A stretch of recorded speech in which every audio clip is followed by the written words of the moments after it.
Bonjour à tous, ravi de vous retrouver sur le plateau d'IFPAS Télé pour une nouvelle émission de la table ronde de l'assurance et de la banque.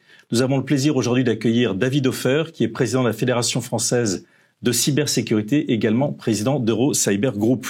Nous allons parler aujourd'hui de DORA, DORA qui signifie Digital Operational Resilience Act. Comme vous le savez tous, ça a été adopté par le Parlement européen le 10 novembre 2022. Cette réglementation en vigueur depuis le 16 janvier 2023 et c'est un sujet d'actualité. Pourquoi ? Parce que ce règlement s'appliquera le 17 janvier 2025. Très vite, très bientôt, nous serons face à DORA. David, pouvez-vous nous expliquer ce qu'est DORA ? Tout à fait. Bonjour Laurent, merci de m'accueillir sur ce plateau. Alors effectivement, DORA, c'est un règlement qui a été mis en œuvre par la Commission européenne pour en fait limiter le risque sur les institutions financières au niveau européen. On se souvient tous de la crise de 2008 et notamment la crise des subprimes. Et on a vu que en fait une institution financière défaillante pouvait engendrer, un peu comme une cascade de dominos, en fait la défaillance de nombreuses institutions derrière elle. Mais le but de DORA, c'est de pallier à cette espèce d'effet domino qui verrait la défaillance d'entreprises en cascade, mais liée à une ou plusieurs cyberattaques. Donc en fait, le contexte d'origine est lié à cette défaillance d'entreprises en cascade, mais plus particulièrement lié à l'actualité de la montée en croissance forte des cyberattaques. Et ça, c'est un problème majeur parce qu'aujourd'hui, on se retrouve confronté à des vagues absolument colossales de cyberattaques sur les industries, mais surtout sur l'industrie financière au sens large, que sont les banques, que sont bien sûr les assureurs, les courtiers, etc. Et donc, en fait, le sujet, étant donné qu'on travaille avec des contreparties financières lorsqu'on parle du milieu financier, il a fallu garantir et s'assurer du fait que, en cas de défaillance de l'un des organismes financiers, pourvoyeur ou non de contrepartie, eh bien, il n'y aurait pas une défaillance en cascade de l'ensemble des acteurs du secteur. Donc, on a compris ce qu'était DORA. Est-ce que vous pouvez nous dire qui est réellement concerné par cette réglementation ? Alors, DORA, en fait, peut-être que nos téléspectateurs ont déjà entendu parler de la directive Nice. DORA, c'est une extension de la directive Nice, qui est une directive qui visait à sécuriser, en fait, le tissu économique européen. Et en fait, on a fait une extension qui s'appelle DORA, qui est liée et qui est dédiée au secteur financier. Alors aujourd'hui, on a Nice 2, qui est une nouvelle version de Nice 2, et toujours cette extension DORA, donc qui entrera en application le 17 janvier 2025. Et là, on parle de toutes les institutions financières au sens large. Donc on va parler des banques, on va parler des assureurs, on va parler également des courtiers, on va parler également des sociétés de technologie qui fournissent en fait des services j'allais dire à cette industrie de la finance, à ces métiers de la finance, parce que eux aussi sont porteurs quelque part d'un risque. À partir du moment où vous n'avez plus de connexion informatique ou vos services de cloud, par exemple, ne sont plus fonctionnels, eh bien, il se peut que votre entreprise ne soit plus en mesure, finalement, d'assurer la connexion et le lien avec ses clients, avec ses assurés, dans le cas d'un assureur, par exemple. Est-ce qu'il y a des exceptions à cette définition ? Alors, en fait, il n'y a pas réellement d'exception. Tout le monde est concerné, c'est un peu comme la RGPD, hein, donc tout le monde est concerné. Néanmoins, quand on regarde dans le détail la réglementation, il y a une différence. Alors la réglementation, elle est en anglais. Alors d'un point de vue européen, bien sûr, on parle de small business dans la réglementation, donc au sens européen du terme, et on dit que les small business ne sont pas concernés de la même manière par DORA. Alors qu'est-ce que c'est les small business ? Les small business sont les entreprises qui finalement font moins de 2 millions d'euros de chiffre d'affaires ou qui ont moins de 10 salariés. Et dans ce cadre-là, elles ne sont pas concernées directement par DORA. Les CIF aussi, par exemple, ne sont pas concernés par DORA à ce stade. Néanmoins, on peut y mettre une exception parce que le fait d'être soumis à DORA, on peut y être soumis indirectement aussi, étant donné que, comme je l'expliquais, on va essayer de finalement sécuriser, garantir toute la chaîne de valeur de la profession, qu'elle soit bancaire ou assurantielle.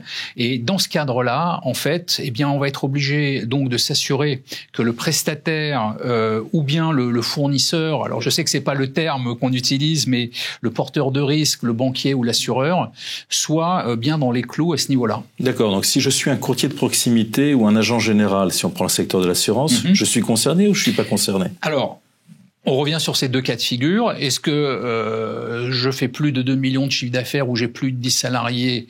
Si tel est le cas, je suis concerné pleinement par cette réglementation. Donc, il va falloir que je mette en œuvre finalement tout ce qui m'est demandé dans le texte de loi.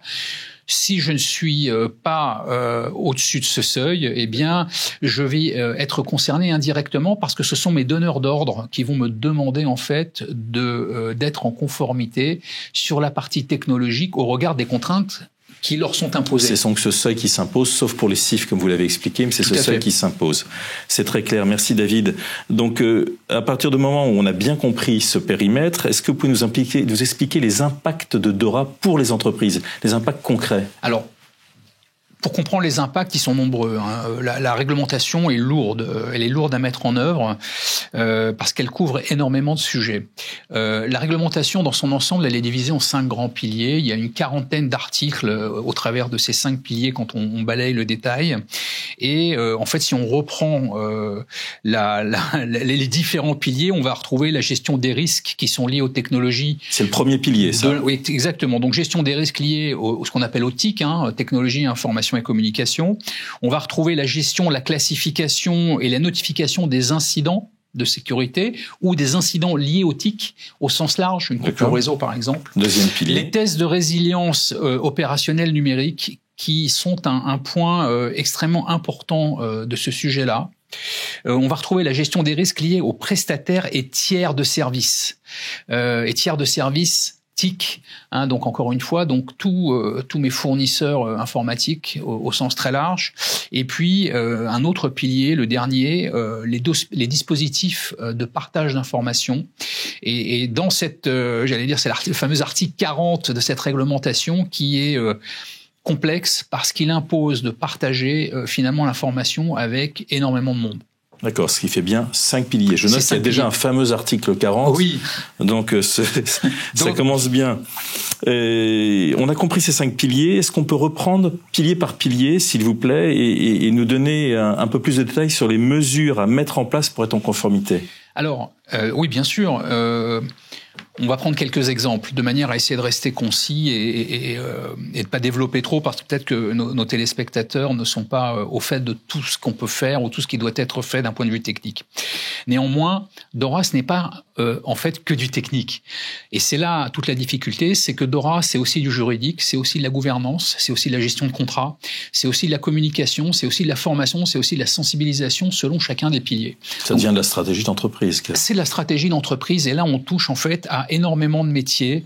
En moyenne, on touche une dizaine de fonctions, 10 à 12 fonctions dans l'entreprise sur des entreprises de taille importante. On a 10 à 12 fonctions qui sont concernées par la réglementation DORA avec tout un tas d'actions à mettre en place. Alors on peut en prendre quelques-unes. Par exemple, sur la gestion des risques, il y a les analyses de vulnérabilité, les PSSI à mettre en place.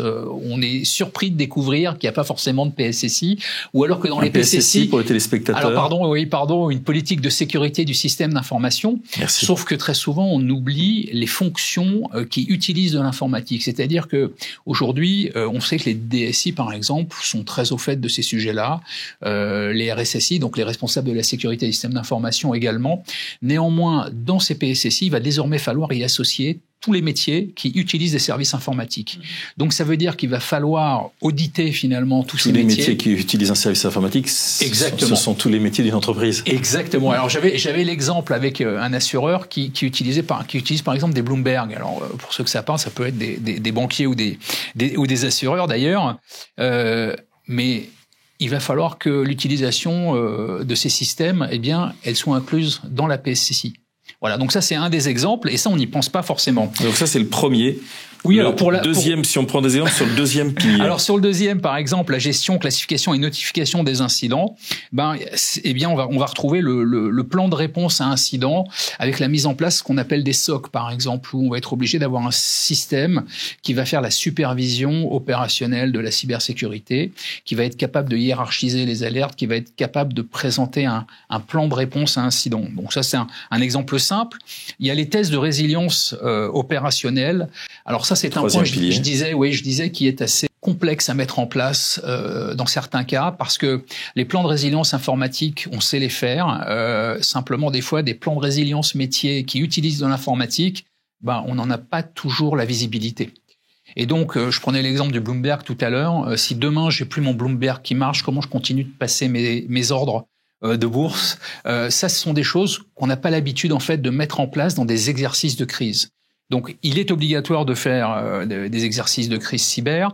On peut faire également des pen tests. C'est très important de manière à justement mesurer la résilience du système en termes de pénétration. Voilà. Donc, ça sont quelques exemples. Il y a d'autres mesures, mais déjà, c'est déjà pas mal quand on fait tout ça. Alors, sur le quatrième pilier, sur la gestion des risques liés aux prestataires tiers des services TIC, qu'est-ce que vous pouvez nous donner comme exemple? Là, c'est toute la complexité liée au contrat, notamment à la partie contractuelle, puisqu'il va falloir qu'on s'assure que toutes les personnes, toutes les entreprises avec lesquelles nous sommes en relation apportent à la fois des garanties de continuité d'activité, mais aussi de résilience. Alors, on va prendre un exemple simple. J'ai mon fournisseur de cloud. Pour faire simple, c'est à la mode. Que se passe-t-il si mon fournisseur de cloud a une cyberattaque et qu'il ne peut plus me délivrer ses services? Comment est-ce que je peux continuer malgré tout mon activité et comment je peux, alors pour parler simplement, trouver un plan B pour continuer de travailler. Donc c'est ce qu'on appelle les PCA, les PRA, les plans de continuité ou les plans de reprise d'activité. Tout ça, ça doit être défini, ça doit être cadré, mais surtout au niveau contractuel, ça doit être défini dans les contrats qu'on va avoir, alors avec nos fournisseurs sur la partie technologie, mais également avec les entreprises qui partagent de l'information numérique avec moi.